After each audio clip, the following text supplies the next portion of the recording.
Welcome to Asher and Torah Anytime. And we're up to Parshas Devarim, Sefer Devarim. And Moshe Rabbeinu is going to begin having a long conversation with me, you, and every single Jew that goes for all time. And you know how he begins the conversation? He says, these are the words, Eila Devarim, Asher Diber Moshe al Kol Yisrael. These are the words that Moshe Rabbeinu spoke to the Yidden. And he starts listing off locations, Be'ever HaYarden, on the other side of the Jordan, Bamidbar, Ba'arava, Mulsof, Bein Paran, Bein Teufel, V'Lavan, V'Chatzeros, V'Dizah. And he lists all of these locations. And everybody knows that Rashi says right away, these locations don't exist. You know what these locations mean? They're names that are alluding certain events that transpired in the past. So like, being Teufel v'Lavan, it's talking about that the mon is Lavan, the mon is white, so it's alluding to the mon. V'Dizav, he gave them Musar on the Ribuy Zav v'Chesem. They had too much money, and he said, that's why you ended up doing what you're doing, because you had Dizav.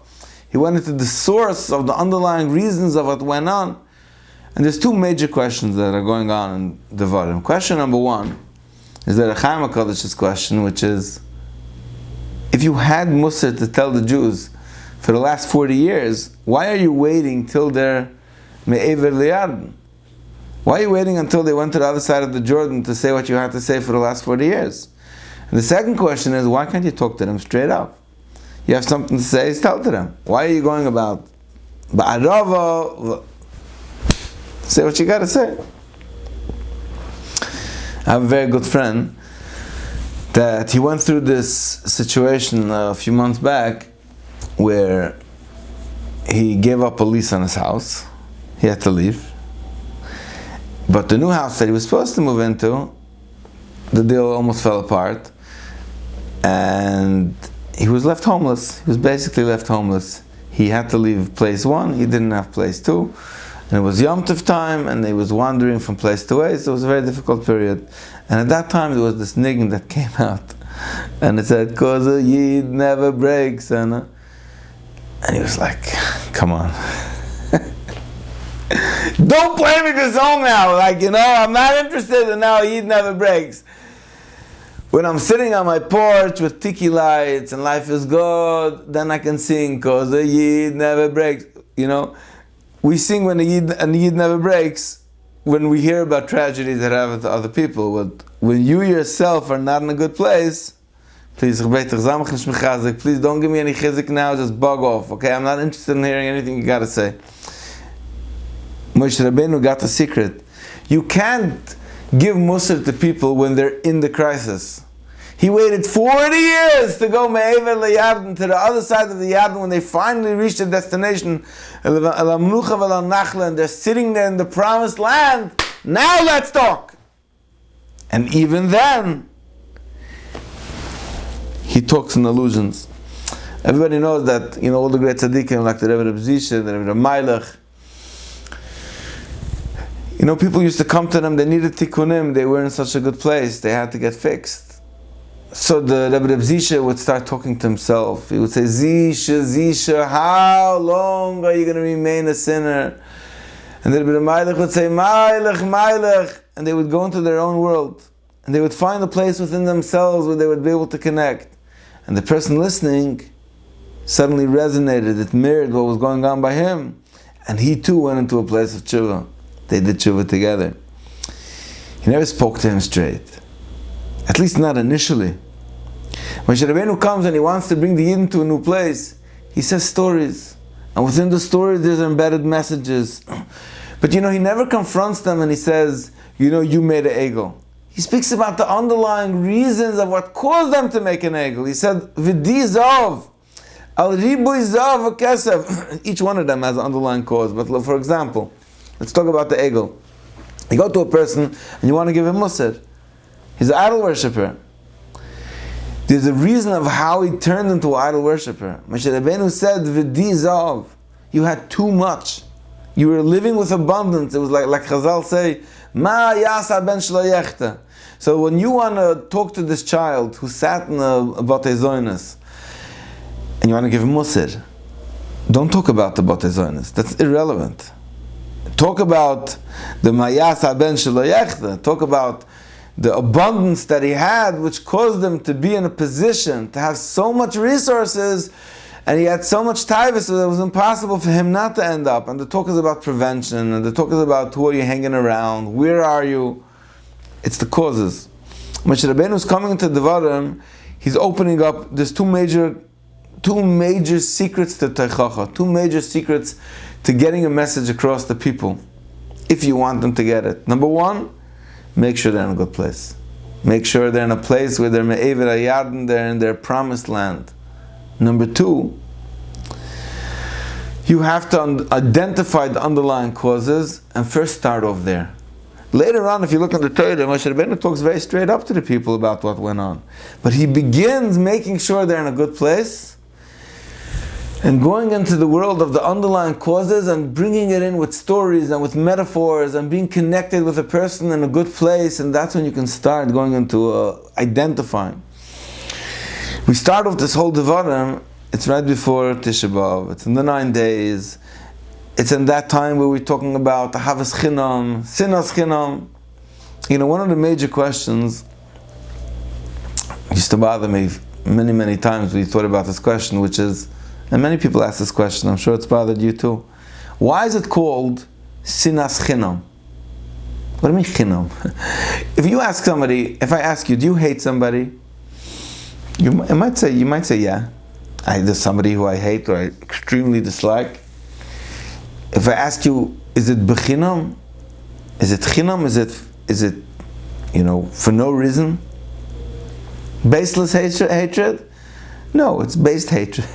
Hatred is for a reason. Most people hate somebody for a reason, and even if you're judging somebody, there's also a reason under that. So what does it mean it's sinas chinam?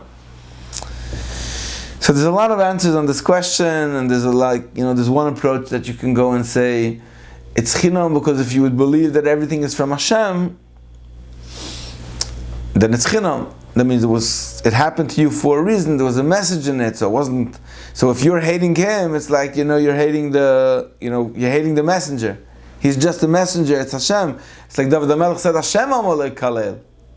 By Shimi, David HaMelech said, "I should get mad at Shimi. I should kill him." Hashem amalei kalel. Hashem is the one who told him that he should do it. That's one approach how you get into the sinas chinam concept. Then there's another idea, which is a very deep concept, which is you have choices how to react to it, and you create the stories about it. So it is chinam because you had a choice to decide if you should become upset or it should turn into a sin or not. It's like, I was thinking like in the story of Bar Kamsa, where Bar Kamsa gets thrown out of a party. And you imagine yourself saying, hey, if I would get thrown out of a party, you better believe that I'm going to hate the guy who threw me out. It's not chinam. I can tell you exactly why. He humiliated me and I offered to pay him for the party and he threw me out and nobody stuck up for me. So of course I'm upset and I'm rightfully so. But if you would ask if the Reb Zisha would be by that party and he was Bar Kamsa, the Reb Zisha would be the one who was thrown out, how would he react? You might allow yourself to imagine how the Reb Zisha would maybe be dancing to be thrown out, or he would be extremely excited. You can say like if he was like a Breslev Chassid that was thrown out, he would say, "Wow, it's tikkunim." If it would be a Nevardike, it would be thrown out. It would be like, "Wow, we got Bezyonis, thank you Hashem." If it would be somebody who's looking for schosem, he would say, "Wow, I got so many schosem." It would be like one of these like Reb Chaim Kanievsky stories where he ran over and he begged this person who was thrown out, "Please don't go and don't say anything. Give me a bracha. I need a child and give me the schosem from these bushes, from this humiliation, this embarrassment that I had." That might also get you out of going into a place of sinner. You can have a person who's like a Baal Musar and he says, "This is a tikkun for my chatoim, I sinned, and this is a way of me purifying myself." You can have a big Baal B'tachon who could say that, this is exactly the way it was meant to be. Or you could say a person who says, "Hey, you don't know, do you know what went on in the life of this, Bal Simcha, you know what he's going through in his life, you know how he was abused when he was a child, and he was himself bullied when he was a kid, and that's why he's a bully now when he's older, and his wife has nebuch cancer, and one of his sons are off the derech, and he just lost a $17 million deal, and finally he came over here, and then you find a little compassion in your heart, and that's how you get out of it. So that's why you can say it's chinam, because you had the choice to create a story around what happened, and you can get out of it. Gewalt. But ultimately, when it happens to us in real life, in real day-to-day living, it really hurts. And usually our sin is not chinam. And we have to struggle, and we have to schwitz it through and figure out ways to identify why it's not chinam. Or why it is chinam. We have to figure out that everything in this world has a reason, everything in this world has a purpose. So when we come into the 9 days, all of Parshas Devarim are the most essential messages for us, that if we want to avoid the situations which create sinas chinam, here's the techniques we got to know. We got to know, understand another person, understand that you don't want to be given musar, you don't want anyone to sing because a yid never breaks when you're broken, and you don't want anybody to tell you what you're doing wrong to your face. You want somebody to be there with you, that when you're in your time of pain, he should understand it, he should sit there with you. Everybody wants somebody to help them grow, and everybody wants somebody to help them change. But they want people who first come along with them on the journey. Moshe Rabbeinu came along on a 40-year journey, and that's how, when he said something, people grew ears and listened. I once saw this Gewalt story from Reb Shlomo Freifeld in the Reb Shlomo book. Amazing story. That when Jimi Hendrix died, there was one of the Bachram over there, it was like in the early 70s, and Jimi Hendrix was like a huge star. He was like one of the greatest guitar players in his time, and he had very, very wild music from the 70s, and he was devastated. And Reb Shlomo Freifeld knew that this Bacher was going through this crisis that Jimi Hendrix died, and he called him over to his house, and he put in a record player, and he asked him to bring along a record from Jimi Hendrix. So could you imagine Reb Shlomo Freifeld? And he called him to bring in a record from Jimi Hendrix. And he came into his house, and he played the record. And he sat with him and he listened to him, to the record of Jimi Hendrix playing. Shlomo Freifeld just sat there, they listened. And then afterwards, he put in a record of classical music. And then they listened to that music. After this, it's irrelevant what he said. It's irrelevant because Reb Shlomo went along with him. He went into his world of whatever he was feeling about Jimi Hendrix dying. And he also then transferred it over into classical music. And I'm sure they spoke afterwards, and I'm sure he was ready to listen, and I'm sure today, 50 years later, he's long past his stage of Jimi Hendrix, long past that world of that type of music, and that type of conflicts, and that type of zerflichtkeit, and he's probably a yid who's lived his entire life with a purpose and with meaning, and built a family, and he had many meaningful conversations, but that was all after somebody came along. So ultimately, the message that we are learning when we read Parshas Devarim in the 3 weeks or in the 9 days or right before Tisha B'Av, it's we're giving us from our perspective how we should create a Havas Chinam. You want to know how you make a Havas Chinam? This is how. Be tuned into where people are in their world, and when you talk to them, at least try to go into the underlying reasons of what's happening in their life. And even then, it's with metaphors until they open up. Then you can have the real conversations that bring peace between brothers. And that's how you rebuild relationships and build a space for Hashem down on this world below today.